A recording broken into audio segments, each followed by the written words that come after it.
آلہ واصحابہ اولی الصدق والصفا اما بعد فقد قال اللہ تبارک و تعالی فی کلامہ المجید قل لا اسألکم علیہ اجرا الا المودۃ فی القربى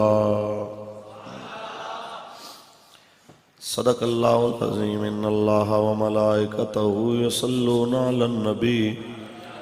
یا ایہا الذین آمنوا صلوا علیہ وسلموا تسلیما الصلاة والسلام علیک یا سیدی یا رسول اللہ وعلا آلک وصحابک یا حبیب اللہ الصلاة والسلام علیک یا سید المرسلین وعلا آلک وصحابک یا رحمت للعالمین اے حسین بن علی تیرا زمانہ یاد ہے چھوڑ کے طیبہ تیرا کربل میں جانا یاد ہے اے حسین بن علی تیرا زمانہ یاد ہے چھوڑ کے طیبہ تیرا کربل میں جانا حضرت اصغر کا وہ تیر کھانا گود میں حضرت اصغر کا وہ تیر کھانا گود میں اور نہر پر عباس کا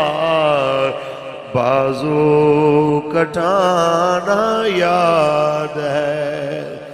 اے حسین بن علی تیرا ایسا نہیں کوئی کہے میں نے حسین کا ذکر سنا نہیں سب نے سنا بار بار سنا اتنی خاموشی زیب نہیں دیتی ہاتھ کھڑا کر کے پڑھی ہے اے حسین بن علی تیرا ساتھ والے بندے کا ہاتھ پکڑ کے اس کا ہاتھ بلند کر کے کہے کہ جناب اعلیٰ اگر تو تھکا ہوا ہے میں تیرے ہاتھ کا سہارا بنا کے تمہیں یاد دلاتا ہوں ہم بھولنے والے نہیں ہم کہنے والے ہیں اے حسین بن علی تیرا زمان چھوڑ کے طیبہ تیرا کربل میں قرآن سے نسبت تیری اور نعت کے قرآن تو قرآن سے ہے نسبت تیری اور نعت کے قرآن تو وہ لوگ کے نیزہ پر تیرا قرآن سنانا اے حسین بن علی تیرا زمان اللہ تبارک و تعالی جل وعلا کی حمد و ثنا کے بعد آقا نامدار شفیع روز شمار حضور احمد مجتبی محمد مصطفیٰ صلی اللہ علیہ وسلم کی ذات طیبہ پہ لامحدود درود و سلام کے نذرانے پیش کرنے کے بعد فخر اہل سنت قوت تحریک لبیک یا رسول اللہ عزت مآب جناب انجینئر محمد حفیظ اللہ علوی صاحب دامت برکاتہم العالیہ، صدر محفل حضرت علامہ مولانا محمد امجد حسین رضوی صاحب دامت برکاتہم العالیہ، سرپرست محفل حضرت علامہ مولانا عابد محمود چشتی صاحب دامت برکاتہم العالیہ، اور آج کی اس بابرکت محفل میں نبی علیہ السلام کے جتنے بھی غلام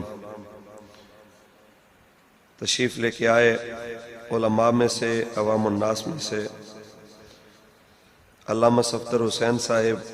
علامہ غلام مصطفیٰ اعظم صاحب، اور آج کی اس محفل کے بانی، عمر چھوٹی ہے، کام بڑا کیا ہے کہ حضور کے غلاموں کے اس اجتماع کو امام عالی مقام کے ذکر کے لیے اکٹھا کیا ہے۔ میری مراد برادرم جناب عبد الرحمن صاحب اور ان کے رفقا جن کی کوشش کاوش سے آج یہاں پہ ہم بیٹھے ہیں۔ میں پچھلی بار آیا تھا، میرے خیال میں مسجد کا آپ نے کام کروایا ہے کچھ، ہاں جی ماشاءاللہ، اللہ پاک برکت دے جی۔ تو مجھ سے قبل مولانا شعیب الحسن قادری صاحب نے آپ کو خطاب سنایا ہوگا۔ میں ان کو لے کے اسی لیے آیا تھا کہ آج میری طبیعت ناساز تھی، میں نے کہا یار ہو سکے میں بیان کرنے کی پوزیشن میں نہ ہوں تو لوگوں کو یہ گلہ نہ رہے کہ جی مولوی صاحب شاید کہیں اور چلا گیا ہوگا، تو خود نہیں آیا، کہیں سے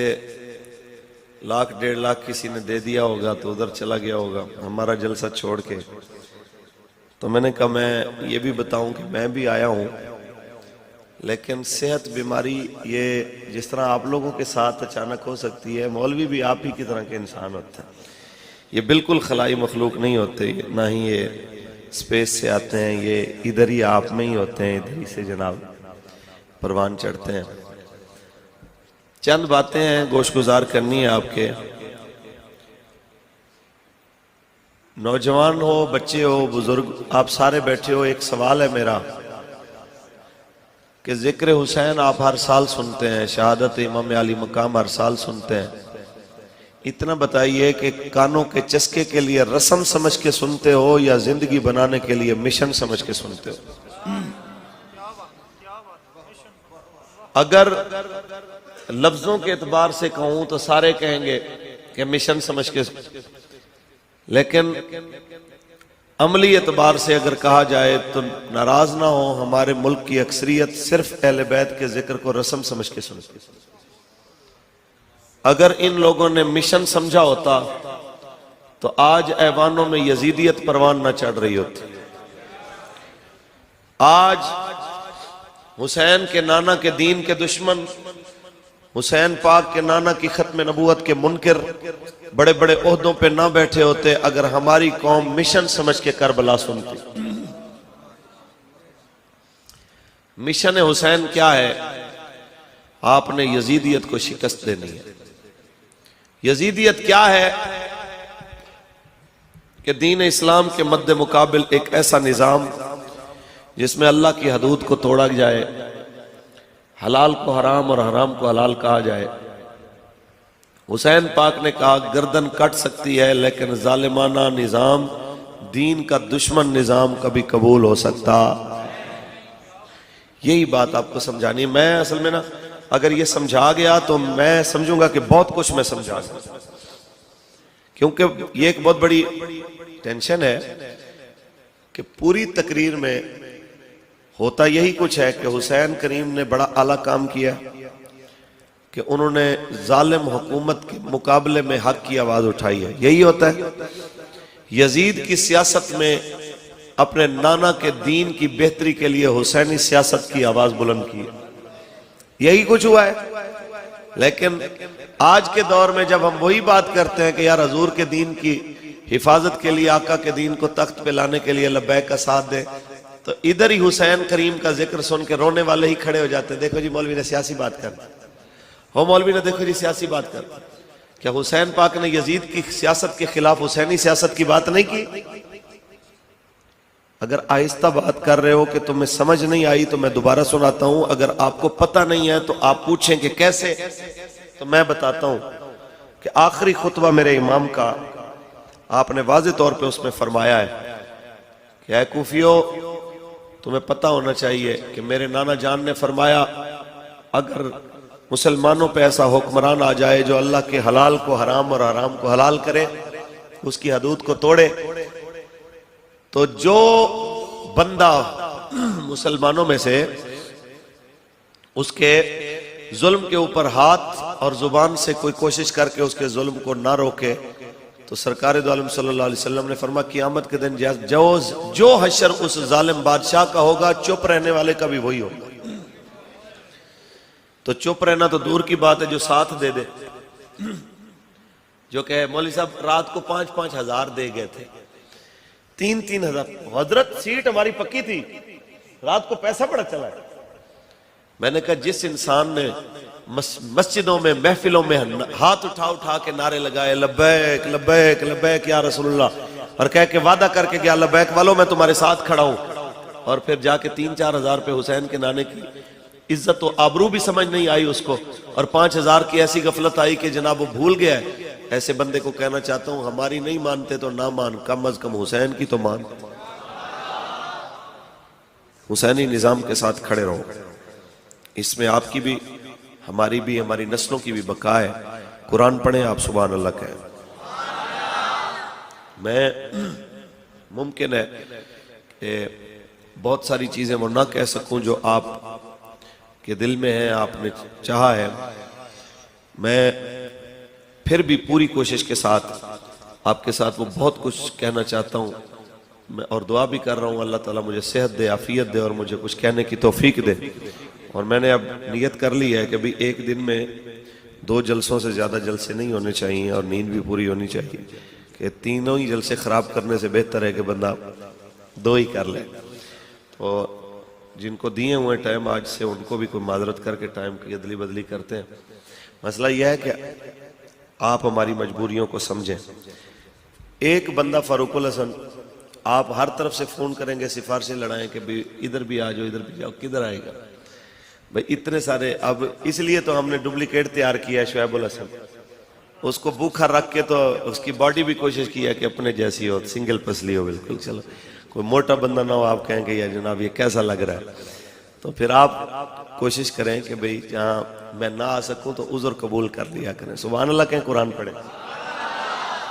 خالق کائنات نے ارشاد فرمایا انما یرید اللہ لیذہب عنکم الرجس اہل البیت ویطہرکم تطہیرا. اے نبی کے گھر والوں، اللہ کا ارادہ بن گیا ہے ہر ناپسندیدہ چیز کو تم سے دور کرے، تمہیں ایسے پاک کرے جیسے پاک کرنے کا حق ہوتا ہے، ویسے ہر ناپسندیدہ چیز اہل بیت سے دور ہے. ہمارے نزدیک ناپسندیدہ چیزوں میں ایک چیز جناب اعلیٰ وہ یہ بھی ہے کہ ہم بخیلی کو ناپسند کرتے ہیں، ہم جناب اعلیٰ کنجوسی کو ناپسند کرتے ہیں. اللہ نے اپنے نبی کی آل سے اس کو بھی دور فرما دیا. تجھے مولا حسین کا وہ ایک واقعہ یاد آیا. آپ کے دروازے کے اوپر آتا ہے سوالی، ایک شاعر آتا ہے، آ کے شعر کے اندر میں 4 مصرے لکھتا ہے. ان 4 مصروں میں آ کے کہتا ہے حسین جب سوالی کسی کے در پہ سوال کرتا ہے اس کا مطلب ہے وہ اپنی آبرو کو، اپنی عزت کو، اپنی شان کو بیچ دیتا ہے. اس کے سامنے جس کے آگے ہاتھ پھیلاتا ہے آج میں اپنی شان کو، عزت آبرو کو تیرے دروازے پہ بیچ کے تجھ سے مانگنے آیا ہوں، میرے بچے بھوکے ہیں، مجھے کچھ دے دو۔ جس وقت یہ سوال کر کے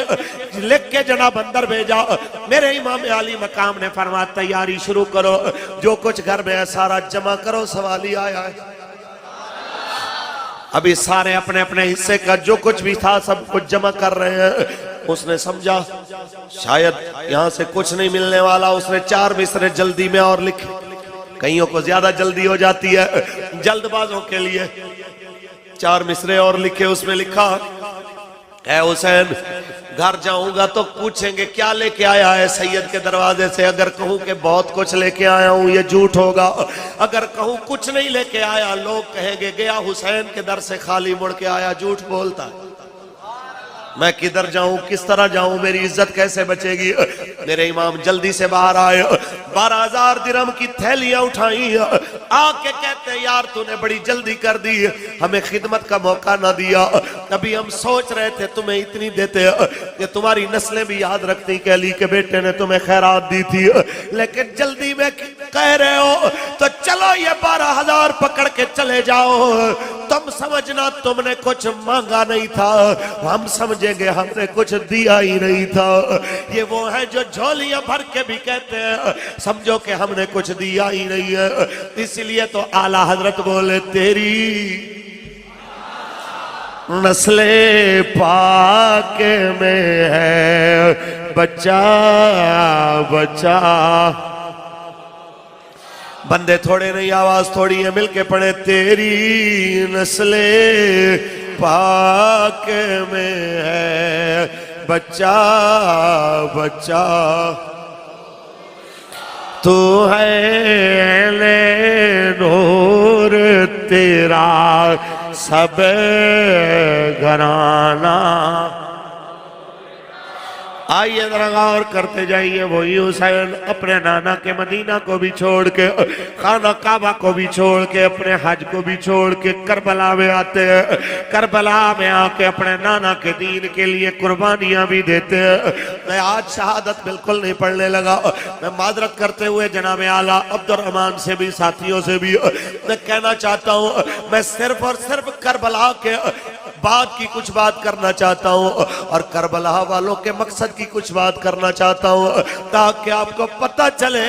کہ جناب اعلیٰ کربلا ایک واقعہ نہیں، کربلا ایک حد فاصل ہے جو قیامت کے دن تک جناب اعلیٰ حق اور باطل میں کھینچی رہے گی۔ جب تک یزیدیت کے طرز پہ کوئی چلتا رہے گا تب تک مسجدوں میں، گلیوں میں، بازاروں میں ظالموں کے مقابلے میں کبھی لبیک کے نعرے لگاتے ہوئے، کبھی تاجدار ختم نبوت کے نعرے لگاتے ہوئے حسینیت بھی آ کے میدان میں کھڑی ہوگی اور دنیا کو بتائیں گے لوگوں 14 صدیوں بعد خادم حسین رضوی کی آواز پہ نکلنے والے یہ محمد عربی کے فقیر تمہیں بتانا چاہتے ہیں اگر 14 صدیوں بعد حسین کے خادم اتنے دلیر ہیں، ذرا سوچو ان خادموں کے مولا کتنے دلیر ہوں گے۔ تاجدار ختم نبوت، تاجدار ختم نبوت۔